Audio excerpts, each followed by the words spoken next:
అందరికీ praise lord. దేవుని నామానికి మహిమ కలుగును గాక. మీరందరూ బాగున్నారు కదా? మీరు పెడుతున్న ప్రతి ప్రార్థన రిక్వెస్ట్ అనేది మేము ప్రార్థన చేస్తున్నాం. ఆశ అంతా ఒకటే, ఎక్కడైతే తృణీకరించబడ్డారో, ఎక్కడైతే కన్నీరు గార్చారో, ఎక్కడైతే చేతులు చాపి సహాయం కోసం ఎదురు చూశారో, అదే స్థలాల్లో నా ప్రభు మీ అందరిని హెచ్చించబోతున్నారు. విశ్వాసంతో అడుగులు ముందుకేసుకుంటూ వెళ్ళండి.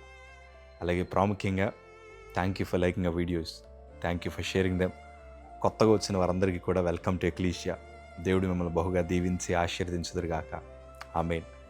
ఈరోజు మనందరి జీవితంలో చాలా ఉన్నతంగా దీవించబడాలని చాలా ఆశ కలిగి ఉంటాం.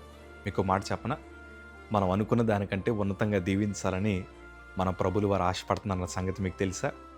మన ఆలోచన ఎలా ఉంటాయంటే, ప్రభా మా కుటుంబాలు దీవించబడాలి, మా పిల్లలు చక్కగా చదువుకోవాలి, వారు అనుకున్న ఉద్యోగాలు వారికి రావాలి, ఏ కుటుంబ సమస్యలు ఉండకూడదు, ఎలాంటి ఆర్థిక ఇబ్బందులు ఉండకూడదు, మా కుటుంబం అంతా ఆరోగ్యంగా బ్రతకాలి అని మనం చాలా ఆశలు కలిగి ఉంటాం.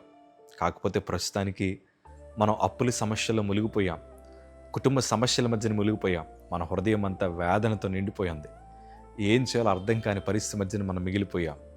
ఈరోజు నేను అంటాను, వీటన్నిటికి గల కారణం ఏంటో తెలుసా?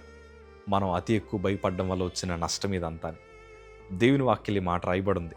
మత్తయి సువార్త 14వ అధ్యాయము 30వ మాట చదివితే, గాలిని చూచి భయపడి మునిగిపోసాగిరి. ఇంతకీ మునిగిపోయింది ఎవరంటే, యేసు ప్రభు యొక్క 12 మంది శిష్యుల్లో ప్రాముఖ్యమైన శిష్యుడు మన పేతురు గారే. పేతురు గారు, ప్రభువా అది నీవే అయితే నన్ను కూడా నీ దగ్గరికి వచ్చేలా ఆజ్ఞాపించు, నేను కూడా నీళ్ళ మీద నడుస్తానంటే, యేసు ప్రభుల వారు కాదు నేను ఒక్కడనే దేవుణ్ణి, నేను ఒక్కడనే నడవాలి అని అనలేదు. కానీ అలాగేనయ్యా నువ్వు కూడా నడు అని అనగానే పేతురు గారి ఎంత ప్రత్యేకమైన అనుభవం అంటే, ఇప్పుడు నేను నీళ్ళ మీద నడవబోతానని చాలా సంతోషం ఆయనకి. ఏ శిష్యుడికి రాని అనుభవం ఆయనకు వచ్చింది. చక్కగా ఆయన నీళ్ళ మీద నడుస్తూ వెళ్తున్నారు, ప్రభువుకి దగ్గరగా సమీపిస్తున్నాడు. కానీ వెంటనే భయపడిపోయారు. చుట్టూ ఉండే అలలను చూచి, ఆ చుట్టూ ఉండే ఆ గాలిని చూచి ఆయన భయపడి మునిగిపోసాగిరి. వాస్తవానికి ఒక మత్స్యకారుడు ఆయన, మంచి అనుభవం సముద్రం మీద ఉంది, అయినా కానీ ఆ అలలను చూసి ఆయన భయపడుతున్నాడు. మునిగిపోతుంటే యేసు ప్రభుల వారు ఆయన చేయి పట్టుకుని మరలా పైకి తిరిగి లేపారు. ఆయన మునిగిపోవడం గల కారణం అంతా ఒకటే, భయము. ఈరోజు నిన్ను భయపెట్టేవారు చాలామంది ఉంటారు, నిన్ను బలహీనపరిచేవారు చాలామంది ఉంటారు.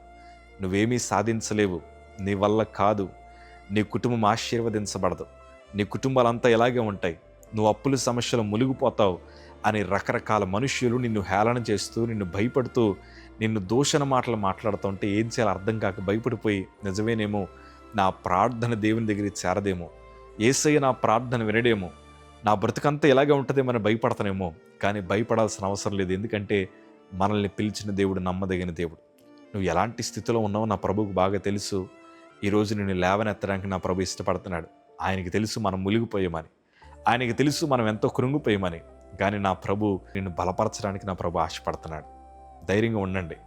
మీ మునిగిపోయిన బ్రతుకులను నా ప్రభు ఈరోజు లేవనెత్తబోతున్నాడు. మీ మునిగిపోయిన కుటుంబాలని, అప్పుల సమస్యలు మునిగిపోయిన మీ కుటుంబాన్ని, వేదన మధ్యన, బలహీనతల మధ్యన మునిగిపోయిన మీ కుటుంబాలని, నిరుద్యోగంలో ఉన్న మిమ్మల్ని నా ప్రభు లేవనెత్తబోతున్నాడు. భయపడద్దు, దేవుడు ఘనమైన విజయాలు మీకు ఇవ్వబోతున్నాడు. God bless you. Praise the lord.